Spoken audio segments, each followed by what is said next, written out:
The harm rarely comes from the front. If it did, you would see it coming. You would defend yourself. You would respond in time. The front is where opposition is visible, where disagreement is clear. But many difficult experiences in life do not happen in obvious ways. They happen in normal moments. You are at ease. You are laughing. You are sharing your dreams, your fears, and your personal thoughts with someone you trust, someone close to you. And that is often where disappointment begins. The situations that hurt the most usually do not come from strangers. A stranger has no emotional access to your inner world. The impact often comes from someone you allowed into your personal space, someone you trusted. And later, when things change, you look back and feel confused. You replay the moments and start noticing things you previously ignored. Small signs, subtle behaviors, things you dismissed at the time. You begin to realize those signals were there, but you didn't interpret them clearly. You want to believe that people are naturally honest and consistent. You want to believe that loyalty is always guaranteed. Robert Greene would describe this as a misunderstanding of human behavior. In modern thinking about power, influence, and human psychology, he emphasizes a difficult truth. People do not always act in predictable or ideal ways. He does not describe how people should behave, but how they often behave in reality. And his perspective is direct. People can be inconsistent, self-interested, and changeable. If you assume everyone will remain loyal without question, you place yourself in a vulnerable position. But if you learn to observe carefully, to understand patterns in human behavior, you become more aware and grounded. You stop seeing situations as personal failures and start understanding them as human dynamics. You begin to recognize early behavioral patterns that suggest someone may not be as reliable as expected. These patterns are not always obvious. They are not direct dishonesty. They can appear as excessive agreement, overly fast closeness, or behavior that feels inconsistent over time. The goal is not to judge people too quickly, but to understand behavior more clearly. When you learn to see things as they are, you gain clarity about your relationships and your environment. Before we identify the 3 types of traitors, you must understand why you keep letting them in. There is a flaw in your operating system. It is called the projection of virtue. You are a decent person.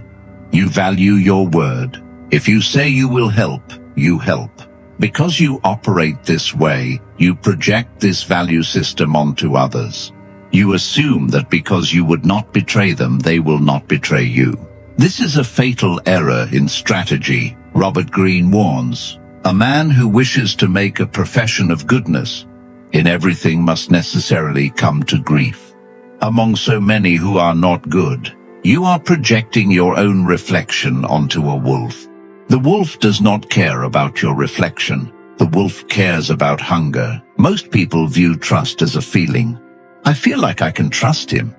Wrong. Trust is not a feeling. Trust is a calculation. The moment you rely on vibes or chemistry, you are prey. The greatest con artists in history, from Casanova to Bernie Madoff, were masters of vibes. They made you feel special. They made you feel understood. They used your desire for connection as the Trojan horse to enter your walls. You must stop trusting your feelings and start trusting patterns. Patterns do not lie. Words lie. Emotions lie. But behavior is the only truth. We are going to look at 3 specific behavioral patterns that signal a dormant enemy. These are the people who are currently in your life, masquerading as allies. Traitor sign number 1, the weaponized vulnerability, the premature confessor.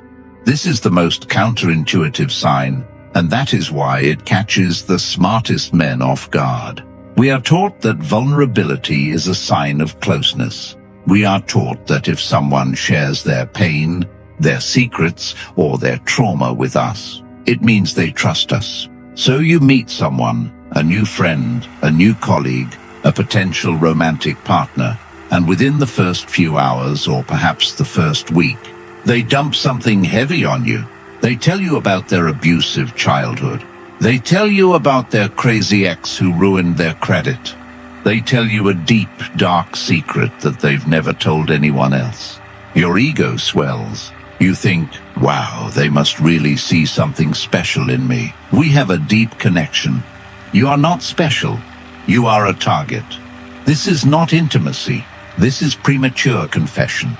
And in the world of dark psychology, this is a transaction. Robert Greene explains that human beings are driven not only by desire and fear, but also by subtle forms of obligation and psychological debt. When someone gives you a secret, they create an immediate subconscious debt. They have given you a piece of themselves, and now the social contract of reciprocity pressures you to give something back. So what do? You lower your guard. You share your own secrets, your insecurities, your weaknesses. You think you are bonding. In reality, you are handing them leverage. The premature confessor is often a person with no boundaries, and a person with no boundaries has no loyalty. If they are willing to expose themselves so quickly to you, a stranger, they will expose you just as easily to someone else. Think about it. Why would they trust you so fast? They don't know your character. They don't know your values. They do it because it is a tactic. It is a way to accelerate trust artificially by hacking your empathy. They are either looking for a savior or looking for leverage. Real trust is slow. Real trust is built over time through consistency and shared experience.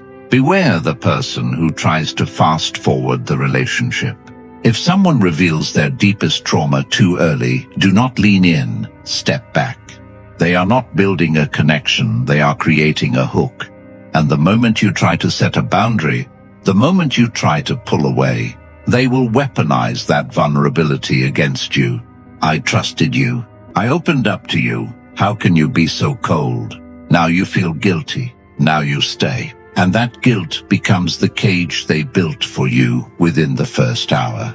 Robert Greene would advise you to accept the information, but give nothing in return. Listen, observe, but keep your own cards face down. A secret shared too soon is not a gift. It is a hook. Do not bite. Traitor sign number 2, the Switzerland syndrome, the pathological neutral. I don't want to get involved. I'm just going to stay out of it. I see both sides. These sentences sound mature. They sound reasonable. They sound like the words of a peacemaker. They are the words of a traitor. Robert Greene explains that neutrality in moments of conflict is rarely about morality. It is about self-preservation. When two sides collide, the person who refuses to choose is not avoiding conflict. They are calculating safety. Imagine this clearly. Someone disrespects you, lies about you, or undermines you publicly. Your friend sees it. They know what happened. They know you are right. But when you look to them for support, they hesitate. I'm friends with both of you. Understand this. Silence is a decision.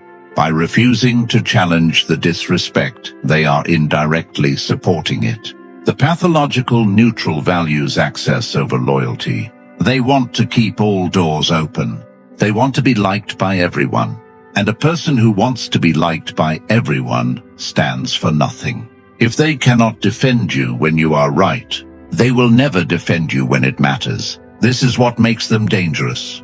They are invisible enemies. They don't attack you. They step aside and let you get hit. Then they return afterward with sympathy, pretending they were never part of the equation. They celebrate you when you win and disappear when you lose. Robert Greene makes it clear that an open enemy is more predictable than a false ally. At least an enemy declares their position. You know where they stand. But the neutral friend stands on shifting ground. You rely on them, and when pressure comes, they collapse. Look closely at your circle. Who always plays devil's advocate when someone hurts you? Who downplays clear disrespect with phrases like, maybe they didn't mean it like that? They are not offering perspective. They are avoiding responsibility. Loyalty is not comfortable. Loyalty costs something. It requires choosing a side. And if someone is unwilling to risk losing others for the sake of truth, they are not your ally. They are simply protecting their own position. Do not trust the person who can sit comfortably with your enemies. That is not balance. That is betrayal waiting for the right moment. Traitor sign number 3, the grandstander of virtue, the moral performer. I hate drama. I am an empath. I never lie. I'm just a nice guy. That's my problem. The loudest announcements in a room are usually the biggest lies. In psychology, this is called reaction formation. It is a defense mechanism where a person obsessively portrays the opposite of what they actually are, because they are terrified of their own nature. The person who constantly tells you how much they hate drama is always the source of the drama. The person who constantly tells you how honest they are is usually getting ready to deceive you. Robert Greene wrote extensively about the appearance of virtue. He advised that it is not necessary to have all the virtues, but it is necessary to appear to have them. Everyone sees what you appear to be. Few experience who you really are. But here is the twist. The modern manipulator has read the playbook. They know that to hide their dark triad traits, narcissism, manipulation, psychopathy, they must wear the mask of a saint. They don't just act good, they perform goodness. They share social justice posts 20 times a day. They talk loudly about their charity work. They judge others for their moral failings. They position themselves as the mom or dad of the group, the protector, the conscience. This is camouflage. A truly good person does not need to advertise their goodness. Goodness is quiet. Integrity is silent. It is demonstrated in action, not in press releases. When someone is broadcasting their morality, they are selling you something. And if they are selling, you should check your wallet. This type of person is the most dangerous of the three, because they weaponize morality against you. If you catch them in a lie, they will flip the script. How can you accuse me after everything I've done for you? I'm the only one who cares about you. They use their virtue as a shield. You cannot attack them because they are so nice. You cannot question them because they are so spiritual. But pay attention to the disconnect. Watch the person who is so nice to you but rude to the waiter. Watch the person who preaches loyalty but gossips about their other best friend the moment they leave the room. Watch the person who claims to be humble but dominates every conversation with their own achievements. The mask always slips. Robert Greene warns that the wolf does not knock on the door and say, "I am here to eat you." The wolf puts on the skin of the sheep. He bleats. He waits until the shepherd is asleep. The moral performer is the sheepskin. You must develop the eyes of a predator to spot another predator. When you see someone trying too hard to convince you of their character, ask yourself, what are they trying to distract me from? Usually it is a void, a lack of empathy, a deep, cold narcissism that views you as an object to be used. They want you to trust their words, so you stop looking at their hands, and their hands are stealing from you. We have identified the three archetypes: the premature confessor, the pathological neutral, and the moral performer. You are listening to this and faces are popping into your head. You feel a tightness in your chest. That is your intuition finally waking up from the sedative you fed it. But the question remains, why didn't you see it before? Why do we keep trusting these people until they destroy us? It is because of a psychological glitch called normally bias. We assume that things will continue as they are. We assume that because someone hasn't stabbed us yet, they won't stab us ever. We are addicted to the status quo. To acknowledge that your best friend is a pathological neutral means you have to have a confrontation. It means you have to be lonely for a while. It means you have to admit you were wrong. The human ego hates admitting it was wrong more than it hates being betrayed. So you make excuses for them. He's just going through a hard time. Premature confessor. She just doesn't like conflict. Pathological neutral. He just really cares about doing the right thing. Moral performer. You gaslight yourself, stop it. Robert Greene did not write for people who wanted to be comfortable. He wrote for people who wanted to see reality clearly. Survival requires the death of your illusions. You have to be willing to look at the people you love and see them not for who you want them to be, but for who they are. This is the cold read. In the next section, we are going to go deeper. We are going to discuss how to test these people because suspicion is not enough. You need proof.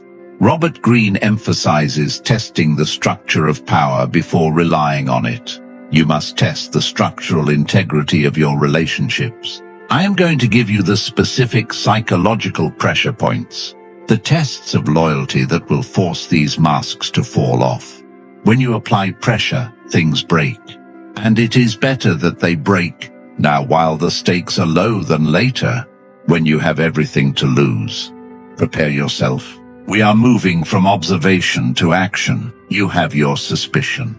You see the signs. The premature confessor is draining your energy.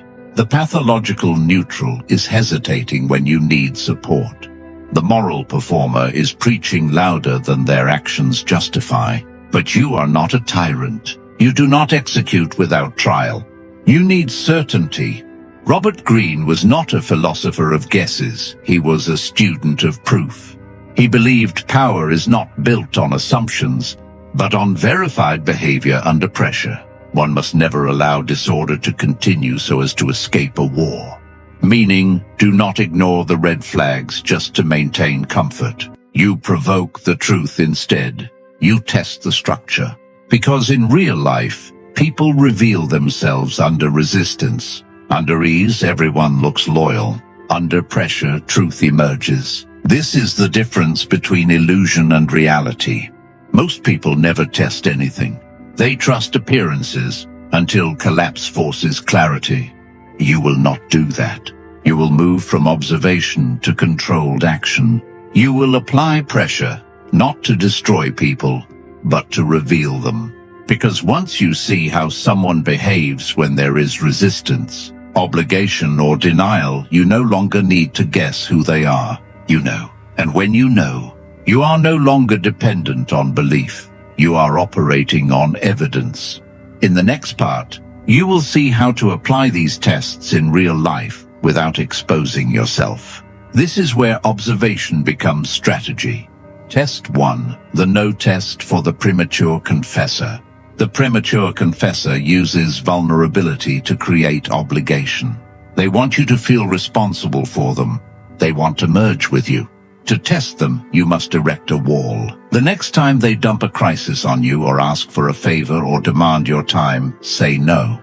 Do not apologize. Do not offer a long explanation. Just say, I can't do that right now. Or, I don't have the capacity to discuss this. Watch the reaction. A healthy person will respect the boundary. They will say, okay, I understand. And they will move on. The manipulator will panic. Their mask will crack. They will try to make you feel guilty. I thought you were my friend. I have no one else to talk to. You're abandoning me. Or they will get angry. They will turn cold. They will withdraw to punish you. This reaction tells you everything. It proves that their vulnerability was not a request for connection. It was a demand for submission. When you refused to submit, the predator revealed its teeth. If a no destroys the relationship, it wasn't a relationship. It was a parasitic attachment. Robert Greene would advise you to accept the information but give nothing in return. Listen, observe, but keep your own cards face down. A secret shared too soon is not a gift. It is a hook. Do not bite. Test 2, the public defense test for the pathological neutral. The neutral wants to play both sides. They want to stay safe in the middle, where there is no risk, no commitment, and no cost. So you remove that safety. You force clarity. You bring them into a situation where neutrality is no longer possible. A decision, a conflict, a moment where someone must be supported and someone must be challenged. Robert Greene emphasizes that true character is revealed in moments of pressure, not in moments of comfort. So you create a simple split. Someone disrespects you, undermines you, or attacks your position, and you watch carefully. The neutral friend sees everything. They understand what happened, but when the moment comes to take a side, they hesitate. They say things like, "I see both sides," or "maybe it was a misunderstanding," or "let's not escalate this." This is not wisdom. This is avoidance. So you push slightly. You make it clear, "I need to know where you stand," not emotionally, not aggressively, just clearly. And now you watch what happens. If they truly value loyalty, they will choose, even if it costs them something. But if they are a true neutral, they will retreat. They will avoid clarity. They will prioritize access over truth. Because choosing a side creates consequences, and consequences threaten their social comfort. Robert Greene would call this the politics of self-preservation disguised as fairness. And once you see it, you cannot unsee it. A person who cannot stand with you in a small conflict will not stand with you in a large one. Silence in moments of injustice is not neutrality, it is permission. And permission is always given to the stronger force in the room. Test 3, the withdrawal of praise test for the moral performer. The moral performer runs on one thing: validation. Their identity is built around being seen as good, kind, and morally superior. So you remove the fuel. You stop feeding the performance. Robert Greene emphasizes that attention is currency, and whoever controls attention controls behavior. So you quietly withdraw yours. No confrontation, no accusation, just silence where admiration used to be. When they talk about their charity work, you respond normally. When they signal their morality, you do not amplify it. When they perform virtue, you do not reward it with emotional recognition. You treat it as standard, not exceptional. And now the shift begins. At first, they may escalate. They may increase their moral signaling. They may try harder to appear good, more righteous, more helpful, because they are trying to regain control of your perception.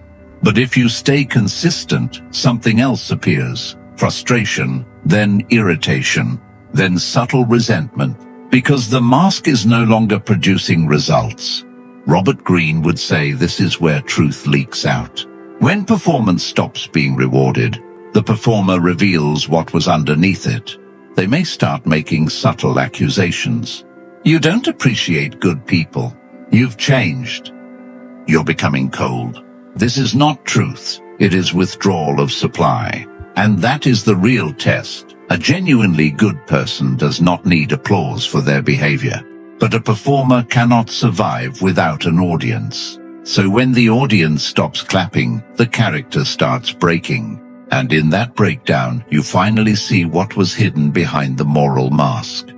Now you understand the tests, but you must understand something deeper. These reactions you observed are not random. They are structural. Robert Greene emphasizes that human behavior is predictable under pressure, because people always reveal their dominant drives when comfort is removed. The premature confessor collapses into guilt and manipulation when boundaries are set, because their strategy depends on emotional access. The pathological neutral avoids clarity, because their survival depends on never being held accountable, and the moral performer reacts with irritation when ignored, because their identity depends on recognition. This is not personality, it is dependence structures being exposed. And once you see this, your entire perception of relationships changes. You stop evaluating people based on words and start evaluating them based on how they behave. When something is taken away from them, attention, agreement, validation, control, because what breaks when pressure is applied is what was always weak. Robert Greene would call this the difference between appearance and essence. Most people operate on appearance. They trust what is said, what is shown, what is performed. But power operates on essence, what remains when the mask is removed. And once you shift into that level of perception, manipulation loses its invisibility. It becomes readable, and what is readable is no longer dangerous in the same way. It becomes manageable, containable, and ultimately avoidable. You are no longer reacting to people, you are reading them. And that is where control begins. Now you have seen the patterns. You have tested the reactions. You understand who adjusts under pressure and who breaks. But the final step is not confrontation. It is removal of energy. Robert Greene emphasizes that power is often exercised not through action, but through absence. The amateur confronts. The strategist withdraws. When you confront a manipulative dynamic directly, you give it attention, and attention is fuel. So instead, you reduce exposure. You become less available, less reactive, less emotionally invested. Not out of anger, but out of clarity. You stop over-engaging. You stop explaining yourself. You stop feeding emotional systems that were designed to extract from you. And something interesting happens. The people who depended on your attention begin to shift. The premature confessor looks for a new emotional outlet. The pathological neutral drifts toward safer alliances. The moral performer searches for a new audience. And you are left with silence, but it is not empty silence. It is structured silence. Robert Greene would describe this as reclaiming your perimeter. Because once you stop supplying energy to unstable dynamics, they naturally reorganize themselves away from you. You do not need to destroy them. You simply stop sustaining them. And in that space, something stronger begins to form. Clarity, control, and distance from manipulation. This is not isolation. This is filtration. You are no longer inside everyone's emotional reach. You are outside it. And from outside, you finally see everything as it is, without distortion. Now you are at the point most people never reach. You can see patterns. You can predict reactions. You can identify manipulation before it fully reveals itself.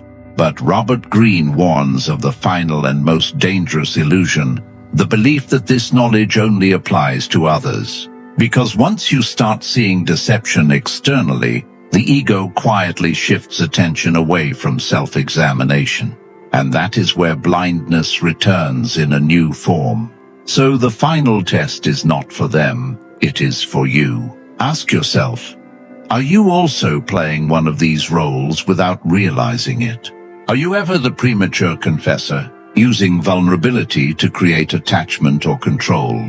Are you ever the pathological neutral, avoiding truth to keep peace or protect access? Are you ever the moral performer, shaping how others see you instead of focusing on what you actually do? When no one is watching. Robert Greene is clear on this point.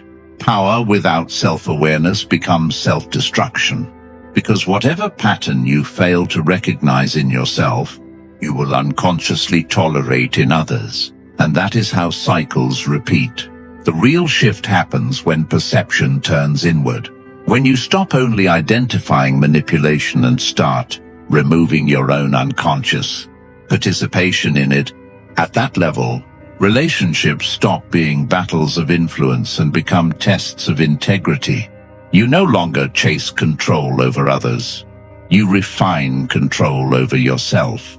And ironically, that is when external control becomes unnecessary. Because when you are no longer predictable in your weakness, you are no longer easily controlled by anyone. This is the final mirror Robert Greene leaves you with. Clarity is not about seeing others perfectly. It is about seeing yourself without distortion. And once that happens, manipulation loses its foundation, because there is nothing left inside you for it to exploit. Now pause, take a breath. You are listening to this and you are thinking about how to use these laws on your boss, your partner, your enemies. You are imagining the strings you will pull, but you are missing the point. Why do you feel the need to control them? Because you feel out of control. The need for manipulation comes from fear. Fear of abandonment, fear of insignificance, fear of the chaotic, unpredictable nature of other human beings. You want to use reverse psychology as a shield, a way to guarantee outcomes in a world that offers no guarantees. But here is the catch, the paradox. You can only wield these laws effectively if you do not need them. Think about it. The person who is truly detached, who is truly secure, who truly doesn't care if they get the deal or the girl, they naturally apply all these laws without trying. They are scarce because they have a life. They are mysterious because they don't need to overshare for validation. They let others choose because they aren't afraid of the choice. The technique is just an imitation of the mindset. If you use these laws as a desperate trick to get someone to love you or respect you, they will smell the stench of your neediness. You cannot fake detachment for long. The mask will slip. So the ultimate reverse psychology is on yourself. You must convince yourself that you do not need the outcome. You must build a life so rich, a mind so fortified, a purpose so clear that the rejection of others is simply data, not a wound. When you stop needing the world to applaud you, the world starts chasing you. So here is your task. Do not try to use all 13 laws. Tomorrow you will look like a psychopath.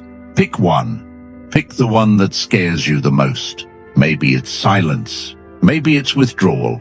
Maybe it's agreeing with an insult. Try it just once. Watch the reaction. Watch how the dynamic shifts. Watch how the energy in the room moves from them to you.